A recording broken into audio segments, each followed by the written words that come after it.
만상수훈의 이 팔복은 각각 독립된 복을 언급한 것이 아니라 이 팔복 자체가 구슬 목걸이처럼 연결이 되어 있다고 제가 말씀드렸습니다. 그래서 이 복은 각자 떨어져 있는 복이 아니고 다 연결이 되어 있어요. 심령이 가난한 사람은 하나님 없이는 살 수 없다고 고백하는 사람, 그 사람이 심령이 가난한 사람이에요. 나 하나님 없이는 잠시도 살 수 없어요, 그렇게 고백하는 사람이 심령이 가난한 사람이에요. 그 심령이 가난한 사람은 자기 자신을 돌아보니까 너무 자기가 어렵지 못하고 자신의 처절함을 깨닫고 눈물 흘리는 사람이에요. 바로 그 사람이 애통하는 사람이에요. 하나님 앞에 애통하며 눈물 흘리는 사람에게 필연적으로 나타나는 삶의 열매가 바로 온유한 자로 나타나는 것입니다. 오늘 이 온유한 자는 복이 있나니 그들이 땅을 기업으로 받을 것이요. 우리 같이 한번 5절 말씀을, 오늘 요절 말씀 5절 말씀을 같이 한번 읽었으면 좋겠습니다. 같이 읽겠습니다. 온유한 자는 복이 있나니 그들이 땅을 기업으로 받을 것이며. 아멘. 부동산 좋아하시는 분들, 오늘 이 말씀이 눈이 번쩍 뜨이지 않습니까? 땅을 기업으로 받을 것입니다. 물론 그 땅이 아니지만 그 땅도 포함이 되어 있습니다. 복되도다 온유한 사람들이요, 그들이 땅을 기업으로 받을 것이며. 참 역설적이지 않습니까? 온유한 사람이 땅을 어떻게 기업으로 받습니까? 힘이 있는 사람이, 강력한 사람이 땅을 받아야 되지 않겠어요? 힘이 있고 능력 있는 사람이, 돈 있는 사람이, 권세가 있는 사람이 땅을 받아야 하지 않겠습니까? 그런데 오늘 성경은 이야기합니다. 온유한 자가 이 땅을 기업으로 상속받을 것이다. 오늘날 우리는 힘제일주의에 살고 있습니다. 돈의 힘, 이 권력의 힘, 숫자의 힘, 이것을 이 시대의 3대 힘이라고 합니다. 마키아벨리는 군주론에서 사람을 지배하는 방법은 사랑과 덕이 아니고 힘과 권력이요, 이것이 역사를 이끌어 간다고 주장했습니다. 그러나 기독교에는 역설이 있습니다. 높아지고자 하는 자는 낮아져라, 살고자 하는 자는 죽어라, 온유한 것이 강한 것을 이긴다.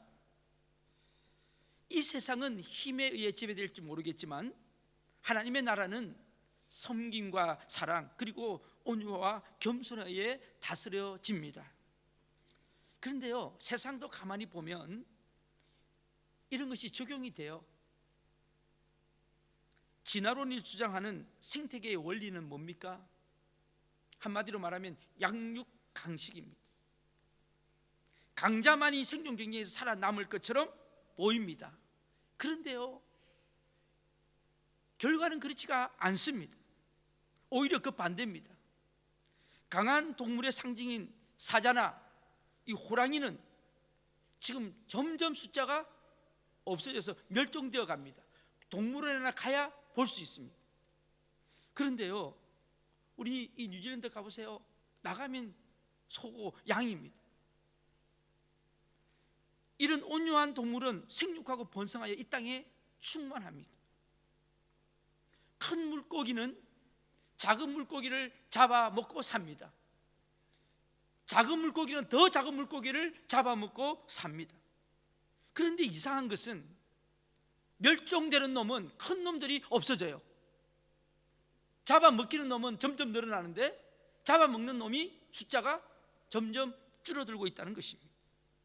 여러분, 유능승강이라는 말이 있죠. 유능승강, 유연한 것이 강한 것을 이긴다는 말입니다. 노자의 스승이 죽음이 가까워왔을 때 이 노자가 자기 스승에게 가서 묻습니다. 어떤 것이 강한 자이고 어떤 것이 승리하는 비결입니까? 물을 때에 그 노자의 스승이 노자의 손을 붙잡아서 손을 스승이 입에다 갖다 집어넣습니다. 스승이 이야기합니다. 내 혀가 그대로 있느냐? 네, 있는데요. 또 묻습니다. 그러면 나의 이빨은 어떠하냐? 막 만져보니 이빨이 하나도 없어요. 없습니다. 그때 이 노자의 스승이 이야기합니다. 너는 그 이유를 아느냐? 혀가 아직 남아있는 것은 부드럽기 때문에 남아있는 거고, 치아가 빠지고 없는 것은 너무 단단하기 때문에 그렇다. 그때 이 노자가 아주 중요한 것을 깨닫습니다. 그러면서 그 노자의 스승이 이야기합니다. 세상의 이치가 그러하다. 오늘 온유한 것이 승리한다는 이 비결, 이것은 하나님이 우리에게 주신 말씀이기도 합니다. 물과 바위가 싸우면 누가 이깁니까? 바위가 강해서 이길 것 같습니다. 그런데 세월이 지나고 나면 물 때문에 바위들이 모양이 바뀝니다. 기암 괴석들은 전부 다 물 때문에 그런 거 아니겠어요? 해와 바람이 옷 벗기기 싸움에서 누가 이겼습니까? 결국 따뜻한 햇빛이 이겼습니다. 물이 이기고 태양이 이긴 것입니다. 온유한 자가 이깁니다. 나무 껍질이 두꺼워지고 굳어지면 고목이 됩니다.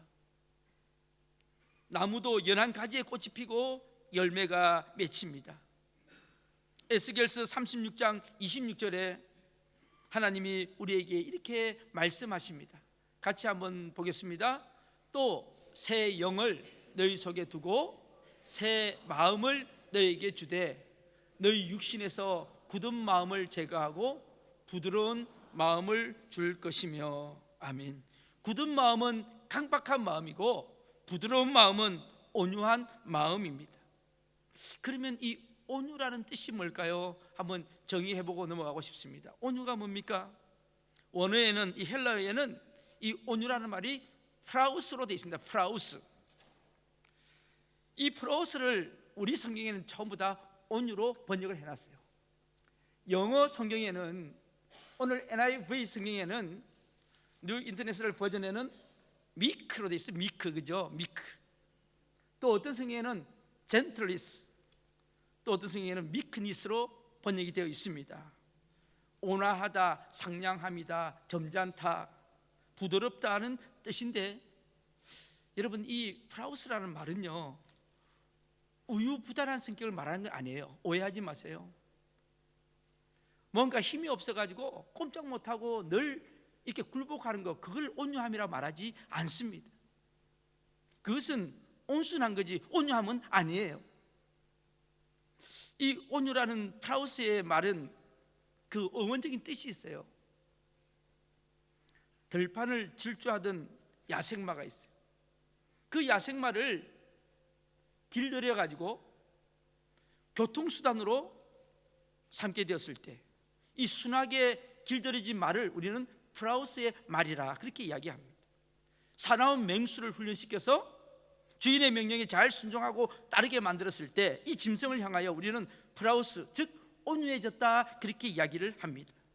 다시 말씀드리면 본능적인 행동을 통제할 수 있을 만큼 길들여지고 잘 훈련된 성품을 우리는 온유라 부릅니다. 힘이 잘 조절되어 유익한 목적을 위해 사용하도록 훈련된 인격을 우리는 온유라고 합니다. 자신이 힘을 가진 이 힘을 유익한 목적을 위해 사용할 줄 아는 성품이 온유한 성품입니다. 그래서 잠언 기자는요 잠언서 16장 32절에서 이렇게 우리에게 말씀합니다. 자기의 마음을 다스리는 자는 성을 빼앗는 자보다 낫다. 오늘 교회 오실 때 다 자동차를 타고 오셨잖아요. 자동차에는 중요한 두 가지가 있습니다. 속도를 내려면 뭐를 밟아야 되죠? 모르세요? 말도 안 되는 소리를 왜 자꾸 물으십니까? 그럽니까? 힘 없어요. 말할 힘이 없어요. 뭐를 밟아야 되죠? 네, 엑셀레이터를 밟아야지 속도가 빨리 갑니다. 근데 갑자기 무슨 일이 있어서 차를 멈추려고 하면 뭐를 밟아야 되죠? 예, 브레이크를 밟아야 돼요. 차가 잘 운행하려면 이 엑셀레이터와 브레이크를 잘 조화롭게 이용해야지 차가 잘 갑니다. 그런데요, 자신의 힘이나 자신의 욕심을 다스리지 못한 성품은 이 브레이크가 고장난 차하고 똑같습니다. 아마 브레이크가 고장나면 엄청난 사고가 일어나게 될 것입니다.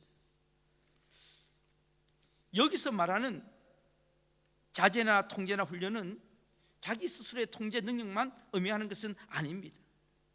들판에서 붙잡은 야생마는 힘이 넘치고 아무도 올라타지 못할 정도로 날뜁니다.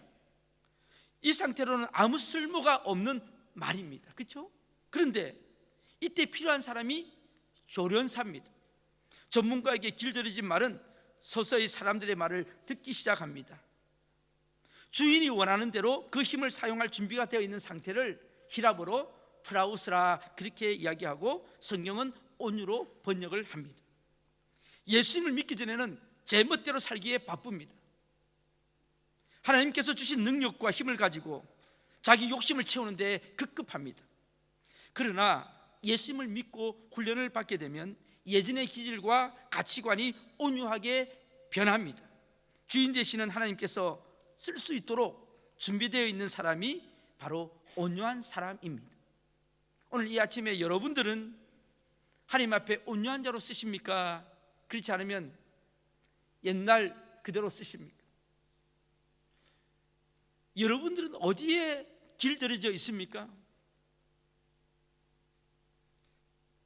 주인이 원하는 대로 그 힘을 사용할 준비가 되어 있는 상태, 그것을 온유라고 한다면 우리의 주인은 누구십니까? 바로 하나님이십니다.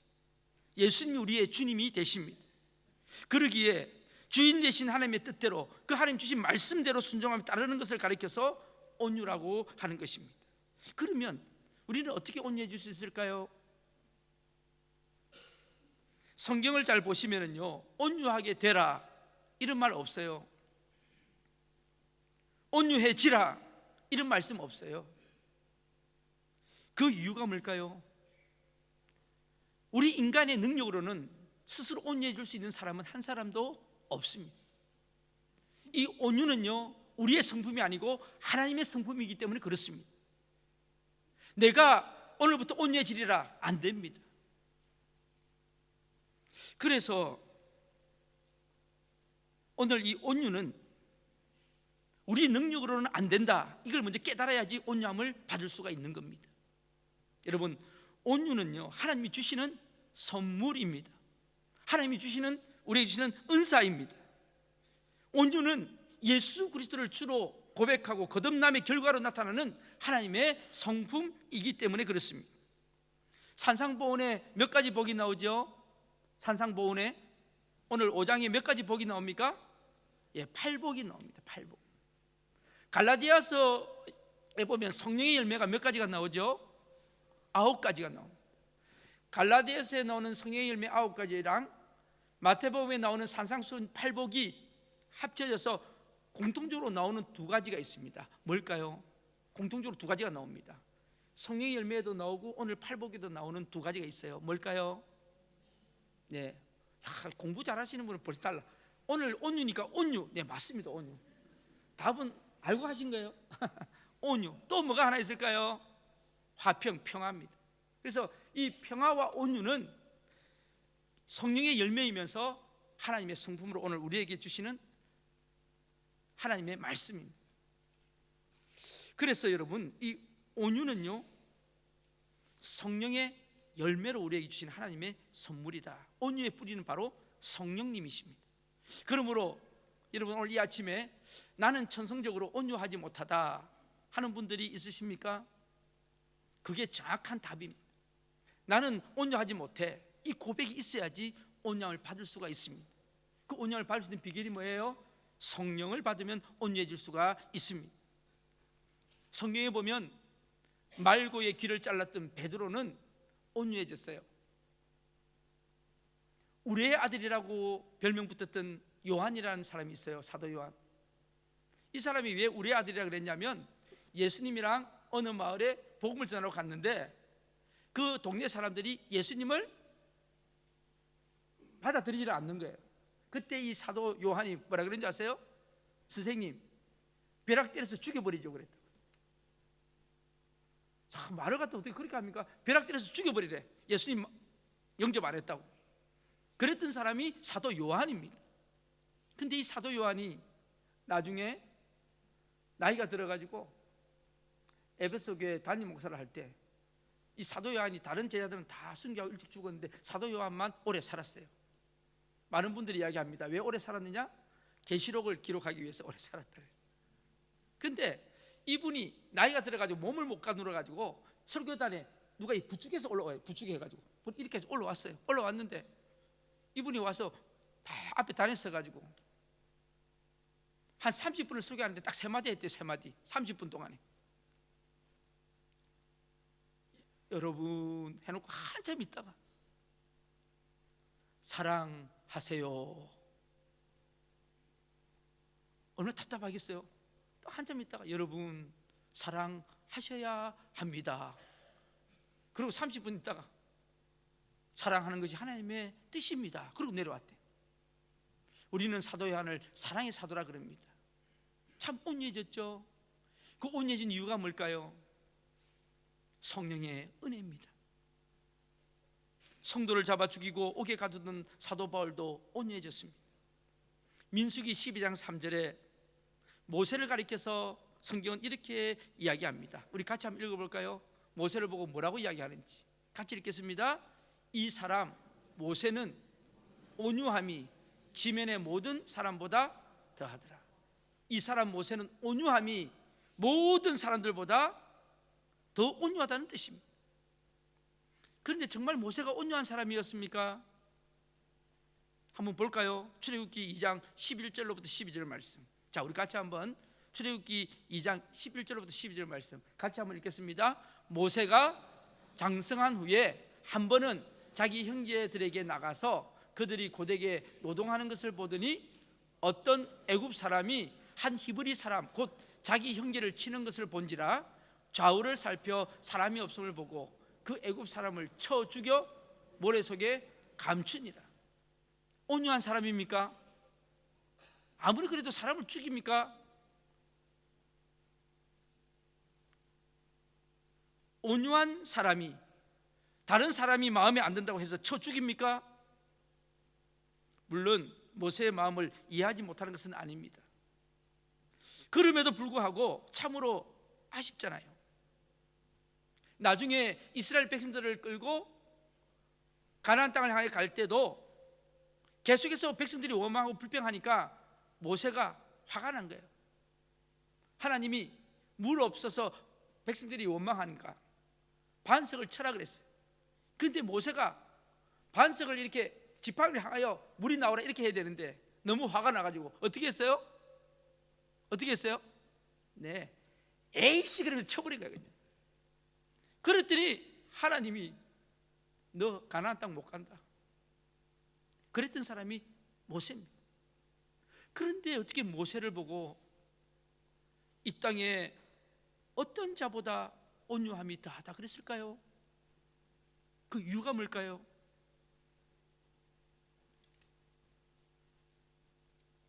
사실 모세가 이렇게 온유한 사람이라고 부름을 받은 것은 한 가지 이유입니다. 모세는 끝까지 하나님의 말씀을 따라 순종하려고 노력했던 사람입니다. 여기에 여러분 비밀이 있는 겁니다. 온유한 사람은 어떤 사람입니까? 하나님의 말씀에 순종하고 그 말씀에 지배를 받으려고 하는 사람이 온유한 사람인 것입니다. 그런데요, 하나님 말씀대로 살고 싶지 않은 사람이 누가 있겠습니까?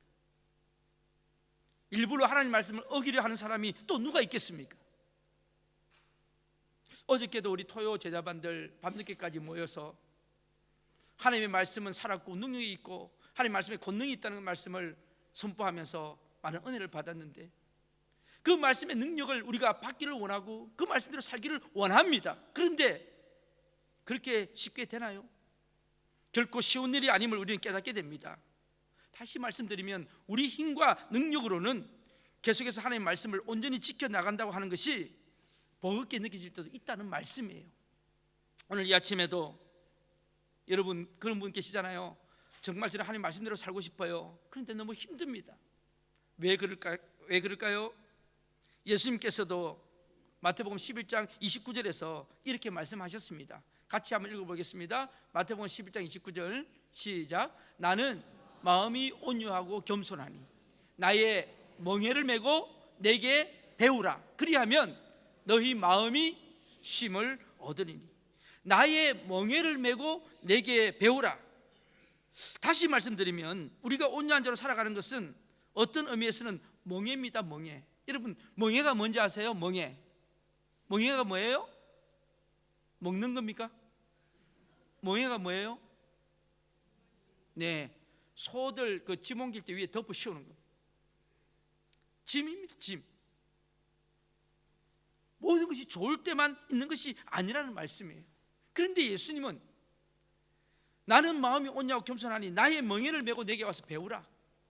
주님 앞에 가면 주님의 그 멍에를 메고 배우면 우리 마음에 참 쉼이 있을 거라고 주님은 말씀하고 계십니다. 여러분 여기에 비밀이 있는 거예요. 그런데 그렇게 하는 것이 쉽지는 않은데 고린도후서 1장 19절로부터 20절 말씀 보면 주님은 그렇게 하셨다는 거예요.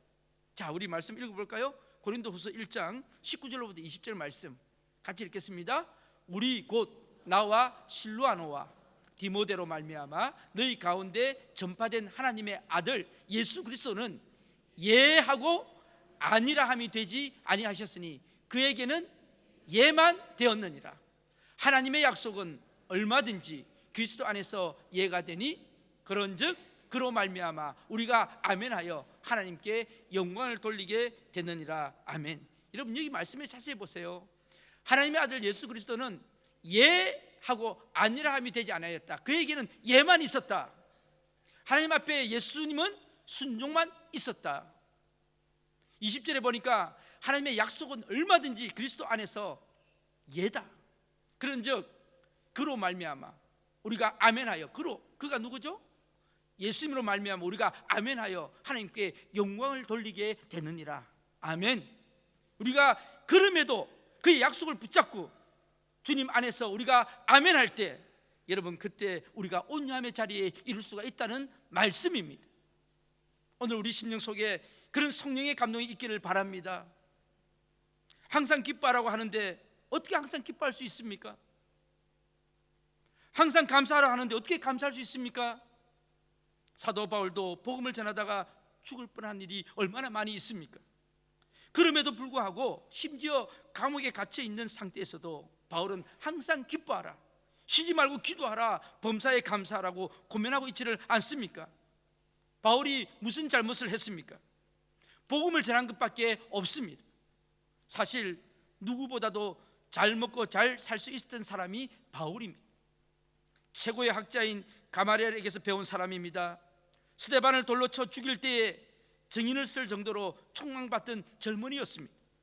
그랬던 그가 하나님의 부르심을 따라 복음을 전하는 사도가 되었습니다. 그런데 사도의 길이 결탄코 평탄한 길은 아니었습니다. 얼마나 어려움이 많았습니까?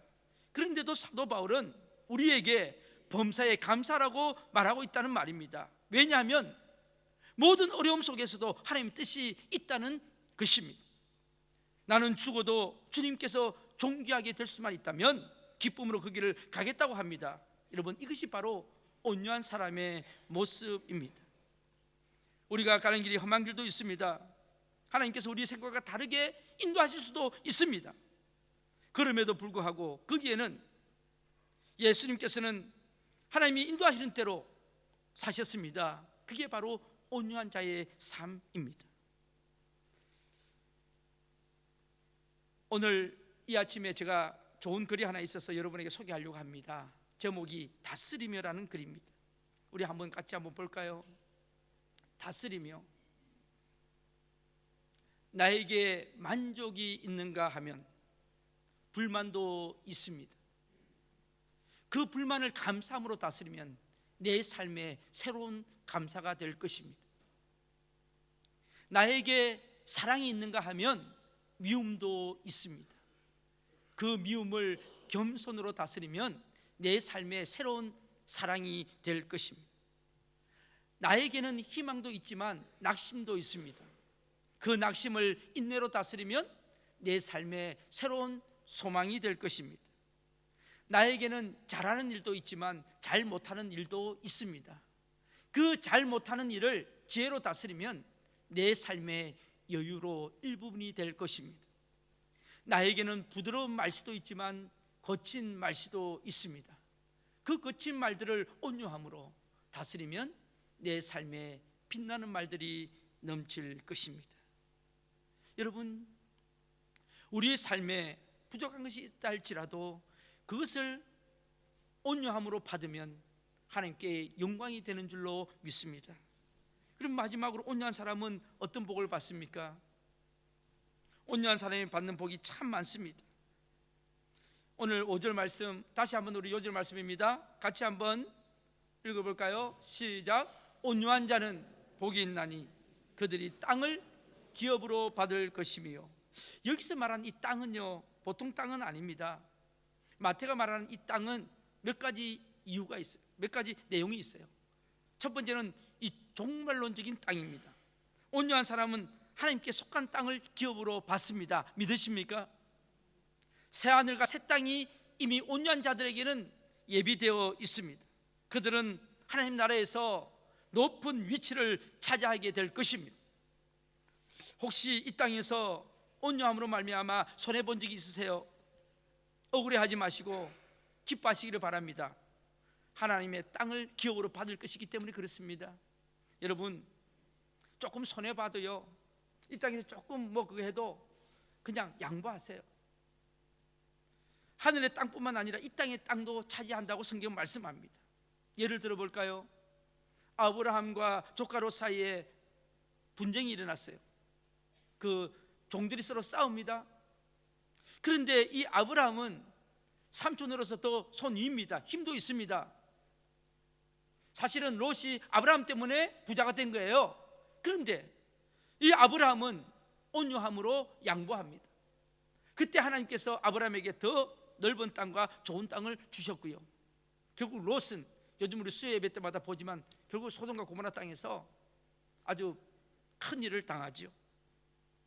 아브라함의 아들 이삭이 있었습니다. 블레셋 땅에서 농사를 짓고 있었어요. 흉년이 들었습니다. 온 대지가 말라가지고 이제 물이 없었어요. 그런데요, 하나님께서 이삭에게 이 땅을 떠나지 말고 지키라고 말씀하십니다. 그 말씀에 순종하고 있었던 이삭에게 하나님은요, 이삭이 우물을 팔 때마다 엄청난 물을 솟아나게 해주셨어요. 근데 그 다음이 중요합니다. 이삭이 우물을 파서 물을 대니까 블레셋 사람들이 시기를 하고 뺏으려고 합니다. 그때 어떻게 했죠? 우물을 양보합니다. 그냥 줬어요. 주고 난 뒤에 다른 곳으로 또 갑니다. 또 땅을 팠어요. 이상하죠? 블레셋 사람들이 땅을 팔 때는 물이 안 나오는데 이삭이 땅을 팔 때는 물이 그대로 계속 우물이, 더 큰 우물이 나오는 거예요. 또 팠어요. 또 물을 먹이고 있는데 블레셋 사람이 또 왔어요. 또 양보합니다. 그렇게 양보하고 가는데 놀랍게도 하나님은요, 이전보다 더 좋은 우물로 이삭에 풍요롭게 합니다. 그래서 그 땅에서 이삭이 100배나 되는 거부가 됩니다. 더 놀라운 사실은요, 이렇게 이삭이 양보하고 갈 때마다 점점 더 가나안 땅이 가까워졌다는 사실을 아십니까? 여러분, 우리가 온유한 자로 살아가면은요, 온유한 자로 살아가면 점점 더 천국에 가까이 갈 수가 있는 줄로 믿습니다. 또한 이 온유한 자가 차지하는 것은 공동체를 차지합니다. 또한 사람을 차지합니다. 여러분, 사람을 차지하고 싶으시면요, 온유한 자가 되시기를 바랍니다. 마태복음 5장 5절을 많은 주석학자들은 이 땅을 사람으로 이해를 합니다. 여러분, 자세히 보세요. 어떤 사람 곁에 사람이 많이 모이는지 보세요. 그렇게 이야기하면 돈 많은 사람 옆에 사람이 많이 모입니다. 맞아요. 근데 돈 많은 사람 옆에 사람이 많이 모이는데 오래는 안 갑니다. 그 돈이 떨어지면 사람은 없습니다. 제가 보자는 그게 아니고 어떤 사람한테 사람이 많이 모이는지 보세요. 온유한 사람 옆에 사람이 항상 모여 있습니다. 그 사람들은 그 사람을 좋아합니다. 또한 온유한 사람은 그 공동체에서 아름다운 지위를 얻습니다. 교회에서는요, 이 온유한 사람들을 자꾸 지도자로 세워야 합니다. 공동체 안에서 자기 주장만 하다가 자기 인정 욕구에 시달리다가 공동체를 떠나는 사람이 참 많아요. 자기를 인정해 주지 않으면 떠나요. 온유하지 못해서 그렇습니다. 뿐만 아니라 온유한 사람은 환경을 차지합니다. 참된 온유는 억울한 환경 속에서도 나타납니다. 여러분, 지금 삶이 힘드십니까? 어려우십니까? 온유한 자의 사명을 감당하시기를 바랍니다. 하나님이 그 어려운 환경에서도 하나님이 그 환경을 바꾸어 주십니다. 요셉은요, 형들이 자기를 팔았어요. 물론 이복형이지만 형들이 자기를 팔았다고요. 남도 아니고. 그런데 요셉이 애굽의 총리가 되었을 때 자기를 팔았던, 자기를 가장 못되게 했던 그 형제들이 자기 눈앞에 있었어요. 제 같았으면요, 잘 만났다, 내가 이 날을 얼마나 기다린지 모른다, 그러면서 한 박살을 냈을 것 같은데, 요셉이 뭐라 그럽니까? 형들이여, 근심하지 마소서. 하나님이 당신들이 나를 팔게 한 것은 하나님의 선한 뜻을 이루려고 저를 먼저 이곳에 보낸 것입니다. 여러분, 말이 그렇지 먼저 보냈어요. 자기 고생한 걸 생각해 보면 가만히 있겠어요? 이것이 온유한 사람의 표상이에요.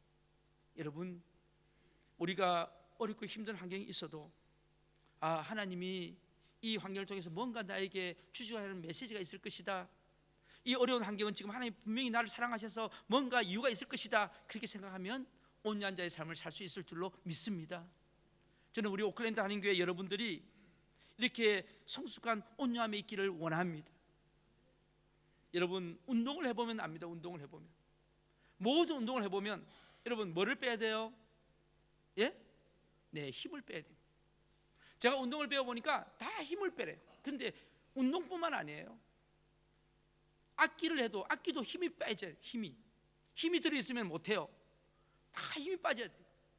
그런데 세상 삶도 마찬가지예요. 여러분, 세상 삶도 자기 힘이 꽉 차 있으면 힘들어서 못 삽니다. 힘이 빠져야 돼요.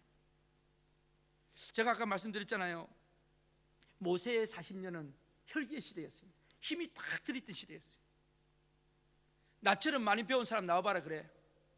나처럼 비전이 있는 사람 나와봐라 그래. 이제 내가 곧 왕이 될 건데. 세상을 다 쥐고 있었던 사람이 모세였습니다. 하나님은 모세를 쓰셨습니까? 애굽 사람을 죽이면서 살인수로 광야로 쫓아버리십니다. 처음 40년은 모세에게는 something이었어요. 뭔가 내가 할 수 있는 대단한 사람인 줄 알았어요. 그런데 광야에 쫓겨난 40년은 모세에게는 nothing이었어요. 아무것도 아니었어요. 내 인생이 왜 이렇게 됐냐? 지팡이 하나 들고 겨우 양이나 치면서 살았던 삶이었어요. 처절하게 밑바닥의 삶이었어요. 그러다가 마지막 40년 80살이 되었을 때 하나님이 나타나셨어요. 모세를 가시떨기나무로 부르셨습니다. 사명과 비전을 주십니다. 모세는 못한다 그랬어요. 그때 하나님이 모세에게 하나님의 거룩한 기름 부음을 입혀주십니다. 그때 모세는 everything이 됩니다. 하나님의 은혜 가운데 모든 것을 할 수 있는 사람이 됩니다. 저는 오늘 여러분들이 하나님이 능력 주시는 자 안에서 내가 모든 것을 할 수 있는 그런 온유한 사람이 되기를 바랍니다. 비겁한 사람이 아니고요, 치졸한 사람이 아니고요, 하나님의 은혜 앞에서 당당하고 용기 있고 여러분 삶 속에서 자신 있는 그런 믿음의 크리스찬인들이 되기를 간절히 축복합니다. 바로 그런 모세를 보고 민수기 12장 3절에서는 이 사람 모세는 온유함이 모든 지면의 사람보다 더하더라 말씀하고 있습니다. 모세는 그 옛날 혈기를 땅에다 묻었습니다. 더 이상 사명과 정의를 버리고 물러서거나 도망가는 비겁자가 아니었습니다. 백성들의 연약함을 품에 끌어안고 기도하는 하나님의 사람 모세, 아론과 미리암의 반역과 비난마저도 품에 안아버리는 모세. 여러분, 미리암이 누구예요? 모세 누나예요. 아론이 누구예요? 모세 형이에요. 어떤 일이 있었는지 아십니까? 모세가 아마 그 원부인 십보라가 죽었던 모양이에요. 새로운 아내를 얻는데 그 구스 여자를 얻었어요. 구스 여자는 지금으로 말하면 흑인입니다. 흑인. 약간 피부색이 까만 사람이에요. 그랬더니 미리암이 뒤에서 자기 남동생을 보고 손가락질을 하면서 그랬어요. 그랬더니 미리암이 문둥병자가 되어버렸어요. 그때 모세가 뭐라 그랬어요? 잘 됐다, 곧다구짓 할 때 알아봤다 그랬습니까? 안 그랬잖아요. 어떻게 했어요? 자기 누이를 끌어안고, 누나를 끌어안고, 하나님 용서해달라고, 우리 누나 고쳐달라고. 그때 회복이 되는 것을 봅니다. 그게 온유한 사람이에요. 우리 같으면 꽃이다. 여러분, 하나님 사람은요, 하나님의 사람으로서의 모습이 나타나야 됩니다. 오늘 여러분 내 마음속에 혈기가 움직이는 분이 계십니까? 내 성질 내 마음대로 못해서 지금 힘드신 분이 계십니까? 그걸 개성이라 그러는, 개성. 개 같은 성질, 개성. 우리 기독교는 이 개성이 있으면 안 됩니다. 제가 이렇게 원색적인 말을 써야지 여러분이 기억에 남지, 지금 조는 분이 있어서 제가 그런 이야기하는 거예요. 주무시다가 뭐 개성이 뭐라 그랬어? 하나님 앞에서, 주님 앞에서 하나님을 두려워할 수 있는 그런 분이 돼야 돼요. 예수 믿는다고 하면서 어떻게 그렇게 삽니까? 하나님 두렵지 않으세요? 그리스도인이라고 하면서 어떻게 그렇게 사세요?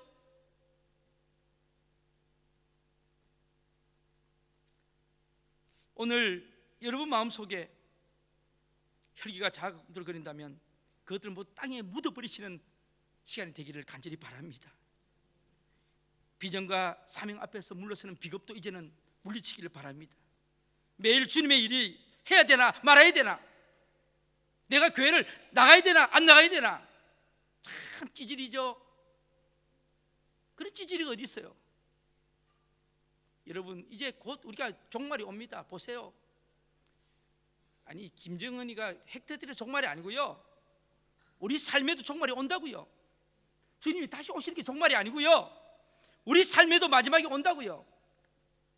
제가 예언합니다. 이 자리에 계시는 분들 100년 내에 이 땅에 한 사람도 없습니다.